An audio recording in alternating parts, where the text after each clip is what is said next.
On ira ensemble vers ce nouvel ordre mondial. Et personne, je dis bien, personne ne pourra s'y opposer.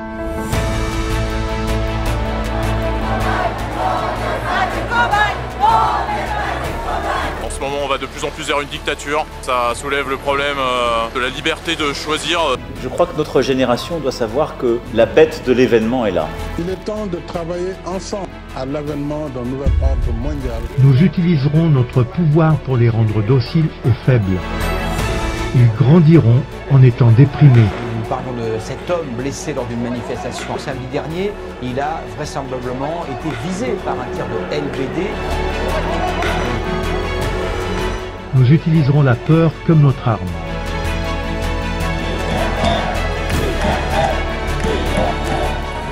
Je manifeste pour que chacun puisse librement décider en conscience qu'est-ce qu'il décide pour sa santé. Nous créerons des médicaments qui les rendront encore plus malades et qui causeront d'autres maladies. Nous mettrons en place un système monétaire qui les fera prisonniers pour toujours.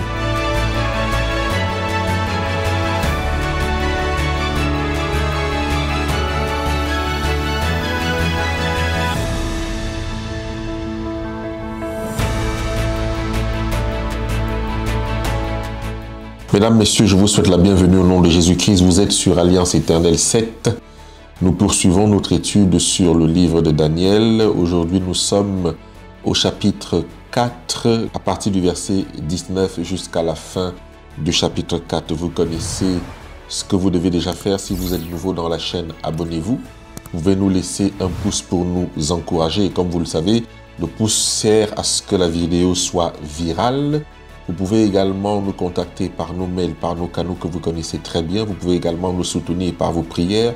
Nous en avons grandement besoin, mais aussi par vos dons pour que nous puissions continuer à faire un certain nombre de choses, car beaucoup d'entre nous veulent se consacrer exclusivement à l'œuvre en ce moment. Que la paix soit avec vous et bienvenue à tous. Nous commençons par la prière. Notre Père qui est dans les cieux, merci parce que tu nous donnes cette opportunité encore aujourd'hui de pouvoir étudier ta parole. Nous te prions de permettre qu'elle tombe sur de la bonne terre et que nous ne soyons pas des étudiants oublieux des Écritures. Que la gloire de Jésus-Christ nous anime au nom de Jésus-Christ. Amen.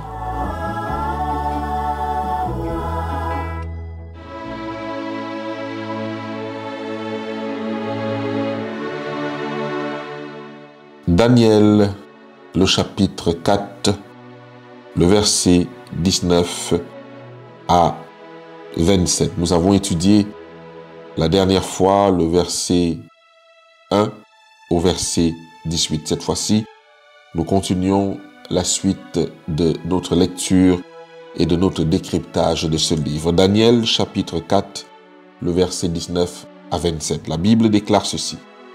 Alors Daniel, nommé Belteshazzar, fut un moment stupéfait et ses pensées le troublaient. Le roi reprit et dit, Belteshazzar, que le songe et l'explication ne te troublent pas. Et Belteshazzar répondit, Mon Seigneur, que le songe soit pour tes ennemis et son explication pour tes adversaires.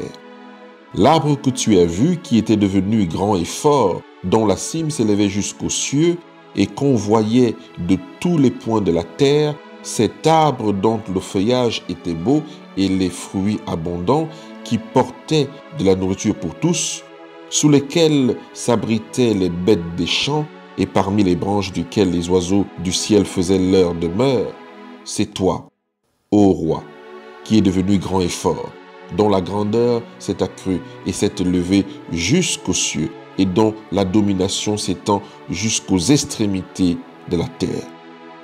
Le roi a vu un de ceux qui veillent et qui sont saints descendre des cieux et dire « Abattez l'arbre et détruisez-le, mais laissez en terre le tronc où se trouvent les racines et liez-le avec les chaînes de fer et des reins parmi l'herbe des champs.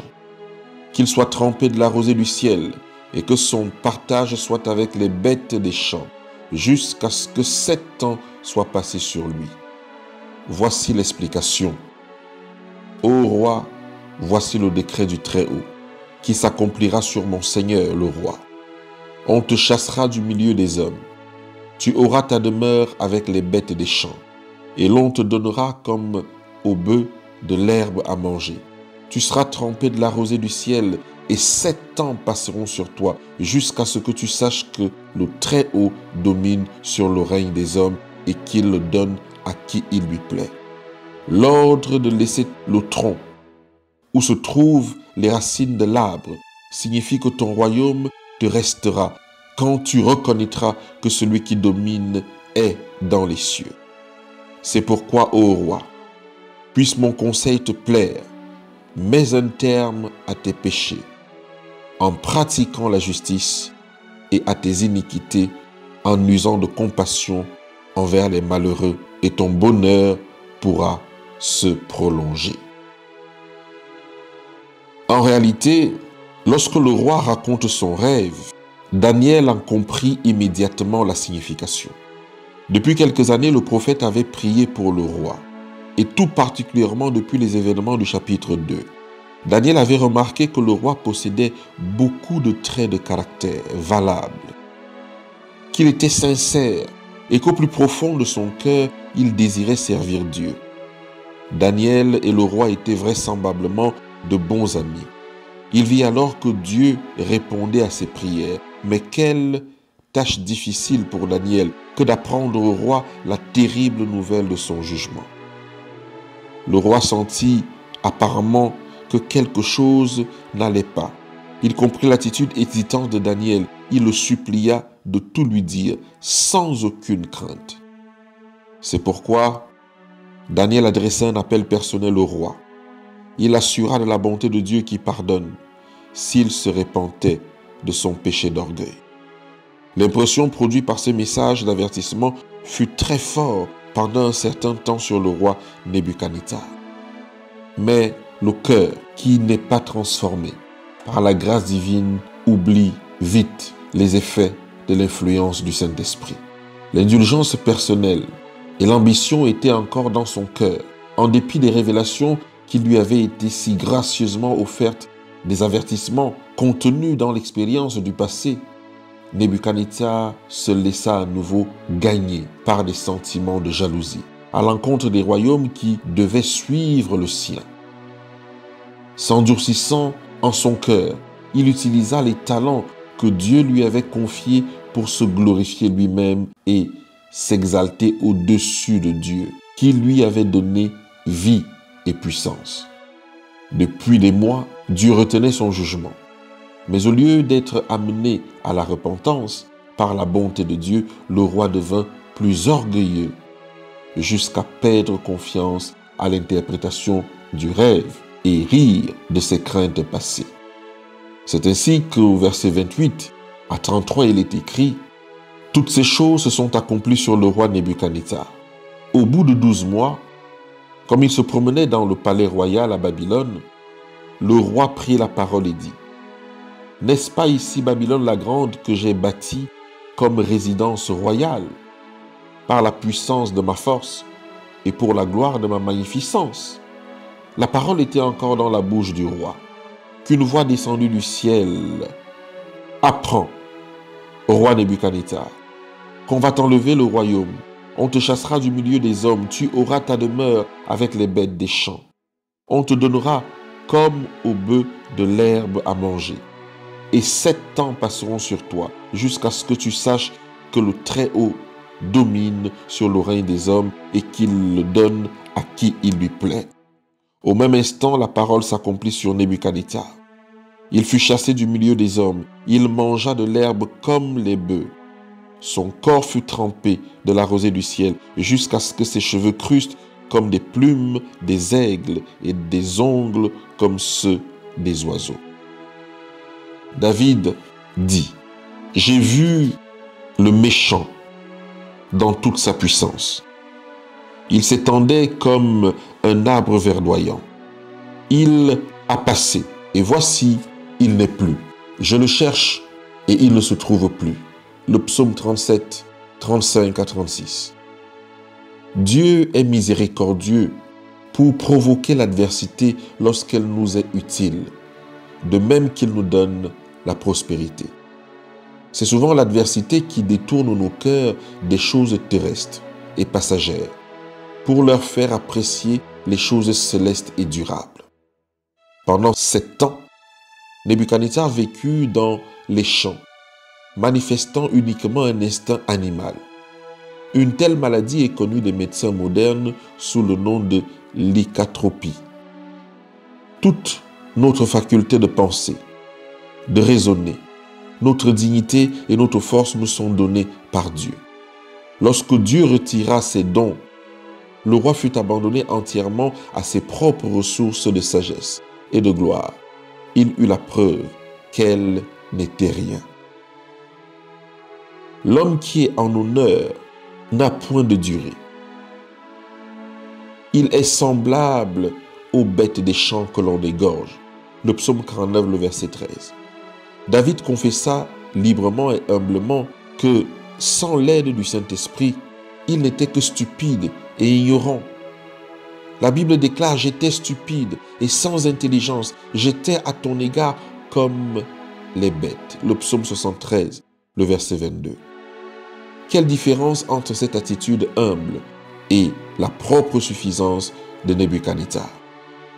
Durant ces 7 années, le fils de Nebuchadnezzar, Évil-Mérodach, régna à sa place. L'interprétation du rêve que donna Daniel dut être connue de tout le palais, et on s'attendait à ce que Nebuchadnezzar recouvre la raison et occupe à nouveau le trône.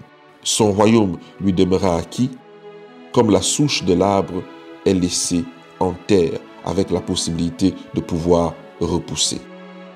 C'est ainsi que le verset 34 à 37 nous dit « Au temps marqué, moi Nebuchadnezzar, je levai les yeux vers le ciel et la raison me revint. J'ai béni le Très-Haut, j'ai loué et glorifié celui qui vit éternellement. Celui dont la domination est une domination éternelle et dont le règne subsiste de génération en génération. Tous les habitants de la terre ne sont à ses yeux que néants. Il agit comme il lui plaît avec l'armée des cieux et avec les habitants de la terre. Et il n'y a personne qui résiste à sa main et qui lui dise « Que fais-tu » En ce temps, la raison me revint. La gloire de mon royaume, ma magnificence et ma splendeur me furent rendues. Mes conseillers et mes grands me redemandèrent. Je fus rétabli dans mon royaume et ma puissance ne fit que s'accroître. Maintenant, moi, Nebuchadnezzar, je loue, j'exalte et je glorifie le roi des cieux, dont toutes les œuvres sont vraies et les voies justes, et qui peut abaisser ceux qui marchent avec orgueil. Moi, Nebuchadnezzar, je levai les yeux vers le ciel. Si le roi avait agi ainsi avant de perdre la raison, son sévère châtiment n'aurait pas été nécessaire. Ce n'est que lorsqu'il a pris à s'humilier pour prier qu'il acquit une véritable compréhension de son état. Il en est de même pour nous. Le premier homme tiré de la terre est terrestre, comme dit Paul, 1 Corinthiens 15, le verset 47. Nos regards sont tournés vers le bas, absorbés par les choses de ce monde, son honneur, sa richesse, sa puissance, sa réputation, ses plaisirs. Ce n'est que lorsque nous levons les yeux de l'esprit vers le ciel que nous commençons véritablement à vivre. Nous passons alors de la mort à la vie. Jean 5, le verset 24. Et 2 Corinthiens 4, le verset 18 déclare « Nous regardons non point aux choses visibles, mais à celles qui sont invisibles. Car les choses visibles sont passagères et les invisibles sont éternelles. » Le grand arbre que vit Nebuchadnezzar ne représente pas seulement le roi en personne, mais aussi l'empire babylonien. Quand il tomba, comme nous le verrons au chapitre suivant, on permit à la racine de demeurer dans la terre. Qu'est-ce que cela signifie? Aujourd'hui, le grand empire politique babylonien n'existe plus. Il n'en reste rien, Pourtant, la grande Babylone spirituelle décrite avec force, détail dans la prophétie de l'Apocalypse, est un rejeton de cette racine laissée en terre. Et toutes les nations de la terre se sont enivrées du vin de ces fausses doctrines. Apocalypse 14, le verset 18. Les mystères du culte païen de la Babylone antique se perpétuent dans beaucoup d'églises chrétiennes contemporaines aujourd'hui. Des milliers d'adorateurs dans tous les pays rendent inconsciemment honneur aux anciens dieux babyloniens lorsqu'ils pratiquent des rites, cérémonies religieuses qui ne se trouvent pas dans la Bible, dans les préceptes qui ne sont pas précédés par ces paroles. Ainsi parle l'Éternel. C'est en vain qu'il m'honore, dit Jésus, en enseignant des préceptes qui sont des commandements d'hommes. Matthieu 15, le verset 9. Ces doctrines néfastes et trompeuses sont une résurgence de cette souche laissée en terre il n'y a pas si longtemps. Nous devons être sûrs que notre foi n'est enracinée que dans la Bible et non pas simplement dans des institutions humaines. Nous allons voir dans le chapitre 5 comment les choses se déroulent.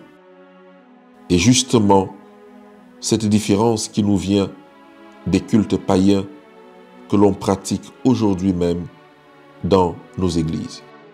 Le chapitre 4 nous a enseigné que Dieu est patient envers nous dans tous les détails de notre vie, que le sang de Jésus lave et sort nos âmes, de telle façon que la patience de notre Dieu ne soit pas éprouvée. Le chapitre 4 nous enseigne que Dieu a été obligé d'humilier le roi pour qu'il puisse comprendre et entendre raison. Est-ce que pour moi et pour vous, l'Éternel est obligé d'arriver à ce niveau-là? Que la paix soit avec vous et nous nous retrouverons au chapitre 5 qui aura pour thème « Lorsque Belteshazzar rencontre Belteshazzar ». La paix soit avec vous. Éternité.